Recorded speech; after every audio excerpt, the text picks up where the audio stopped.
May dalawa akong magkaibang kwento sa inyo, pero same lang na nabiktima nila ang buong classroom. Ang unang kwento, ang salarin ay sa ibang grade level na mas matanda sa amin. Ang pangalawang kwento, ang salarin ay nasa loob lang. Among Us.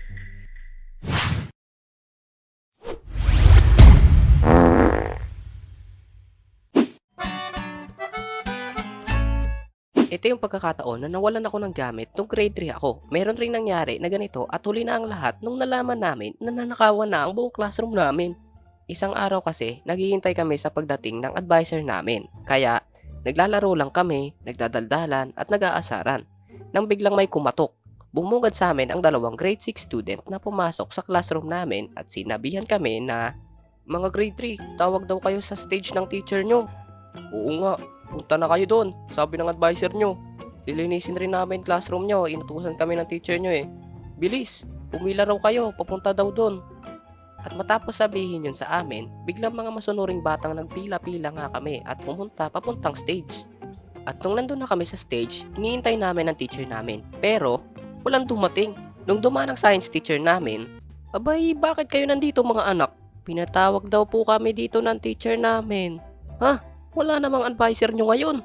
Absent siya kasi masama ang pakiramdam. Sino nagsabi sa inyo na pumunta dito?" "Yung dalawang grade 6 student po, inutusan daw po sila ni Ma'am Teresita eh. Nasabihan daw po kami na pumunta dito." "Dali, balik doon sa classroom nyo. Bakit kayo sumunod sa mga yun?" Naku po. Pumunta na kami sa classroom namin. Sinamahan pa kami ni Ma'am. At pagpunta namin doon, wala na yung dalawang student. At sinabi ng science teacher namin na, "Mga anak, pakicheck ng bag nyo kung may nawawala sa gamit nyo." At pagka-check namin sa mga bag namin, nawawala yung 50 pesos ko sa lunchbox. At yung kaibigan ko naman na isa, nawawala ng cellphone sa bag. "Cellphone ko!" At marami na nga ang nawalan ng gamit. At yung teacher namin sinabi kung tanda ba namin yung mukha ng dalawang student. At ang ginawa ni ma'am, pumili siya ng 5 students sa classroom namin at pumunta kami sa classroom ng grade 6. "Anak, sino dyan yung sinasabi nyo na pumunta sa classroom nyo?" Hindi namin sila nakita sa classroom na yon at pumunta na kami agad sa section B. At nung nandun na kami sa section B, doon na namin nakita yung dalawang mama na pumasok sa classroom namin. "Nandito siya? Huwag kayong matakot. Sila nga dapat matakot eh. Ituro nyo kung sino." At sabay-sabay pa kaming lahat na tinuro yung dalawang kulukoy sa likod. At binulong ng teacher namin sa teacher ng grade 6 kung anong ginawa nila sa classroom namin. At sila nga ay napatawag sa guidance. At hindi na nabalik yung pera namin kasi nagastos na daw nung dalawa. Kaya naman lahat kami umuwi talaga ng luwaan. Wait, walang punishment? Nag-guidance na sila. Huh? Paano yung nawala ng cellphone? Wala lang, kalimutan na lang. Hindi ko alam, wala na kami nun eh. Like hindi ba nagreklamo yung parent nun? Hindi nagtaka yung magulang na, "Uy anak, ba't di ko na nakikitang gamit mo yung phone mo?" Imposibleng di mapansin ng magulang yon. Ewan ko, sila nag-usap eh. Yung teacher, guidance counselor at advisor nila.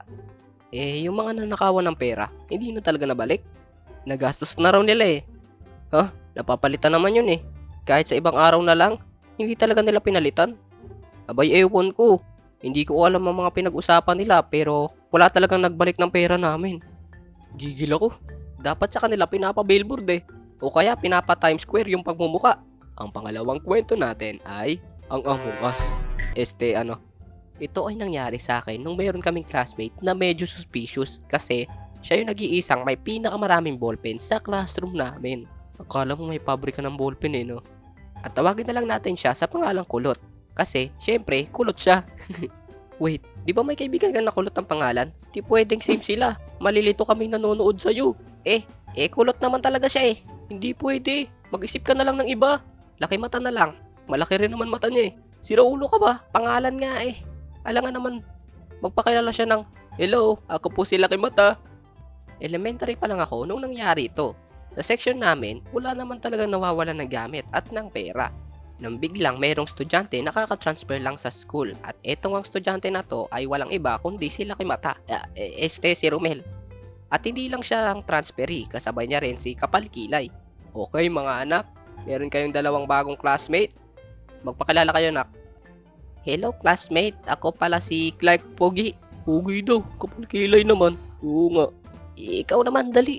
"Ako pala si Romel, mas pogi. Kamusta kayong lahat?" "Oy, Ako nga pala si Cedric, ang pinakapogi. Ang laki ng baba niya oh. Oo nga, tulis baba. Si Romel at si Clark pinaupo sa likod ng classroom kasi doon lang may bakanteng upuan at magkatabi sila ni Clark. Yung inaasar na mga classmate ko nakapalkilay. Nung dumating na yung recess, mayroong student na umiiyak dahil nawawala daw ang 100 niya sa pencil case. At kami naman, dali-dali nagsilapitan. Precious, ba't ka naiyak? Nawawala 100 ko sa pencil case. Baon ko po naman yun. Huh? Bakit nawawala? Oo nga, baka sa iba mo lang nalagay. Baka may kumuha ng pera mo. Sabihin na lang natin kay teacher. Oo nga, sabihin na lang natin. Mga anak, pakilagay lahat ng bag nyo dito sa harapan. Kung sino man ang nagtatago ng pera ng classmate nyo, pakibigay na po dahil mali po ang manguha ng pagmamayari ng iba. Uy, iba na isip sa word na pagmamayari ng iba. Nilagay na namin ng bag sa harapan ng classroom at tinignan ni Sir lahat ng laman ng bag namin. Okay, ngayon, lumapit kayo sa akin. Walang lalabas hanggat hindi nakikita yung nawawalang pera ng classmate nyong si Precious. Wala talagang umamin, kaya naman pinagsabihan na lang kami ng advisor namin kasi hindi talaga umaamin yung kumuha. Nung makalipas na araw, ito naman ang nangyari sa aming classroom. Mga classmate, bili na kayo ballpen. Sinong walang ballpen dyan? Bumili na kayo habang wala pa si ma'am. Pabili nga Romel, isa. Isa lang, bubili ka na dalawa. Isa lang bibilin ko, wala na akong baon yan. O sige, ito. Wait, teka, ballpen ko to ah. Huh? Anong sinasabi mo dyan? Anong ballpen mo? Binili ko yan sa labas. May palatandaan ako dito eh. O eto, pangalan ko. Ikaw pala yung malikot ng kamay ah. Kaya pala marami kang ballpen. Sumbong na yan kay teacher. Lagot ka, guidance ka ngayon. Ikaw rin ata kumukuha ng pera ni Precious eh. Nahuli namin si Kulot na nangungupit ng ballpen ng iba at saka binibenta. At napansin nga ng iba na yung ballpen na binibenta ni Kulot sa mga classmate rin namin nang galing. At syempre, pinagalitan siya ng aming teacher dahil sa pangunguha niya ng ballpen ng iba. At sinabi niya, opo, hindi na po ako uulit. At buti na lang hindi na talaga siya umulit kasi natakot siya sa advisor namin. Pero hindi naman sure kung siya rin ba ang kumuha ng pera ng classmate namin kasi hindi rin naman niya na-mention sa teacher namin. At ang moral of the story ay huwag magtiwala sa mga estudyanteng mahilig umupo at dabak. Malikot ang kamay niyan, matik. De joke. Kaya kayo, ingat kayo. Huwag nyo iiwan yung pera at importanteng gamit nyo nang basta-basta kasi baka mawala yan. Kunwari, pinapatawag kayo tapos may modus na pala. Nako, at tandaan nyo rin, minsan kung saan nyo linalagay ang gamit nyo, baka naman hindi nanakaw, baka na-misplace mo lang. Mapahiya lang kayo kung nasa inyo pala. Kayo ba, anong experience nyo? Nanakawan na rin ba kayo o kayo nagnakaw? De joke. Comment nyo rin dyan sa baba kung anong naranasan nyo at babasahin natin lahat ng kwento nyo. Yun lang, babush!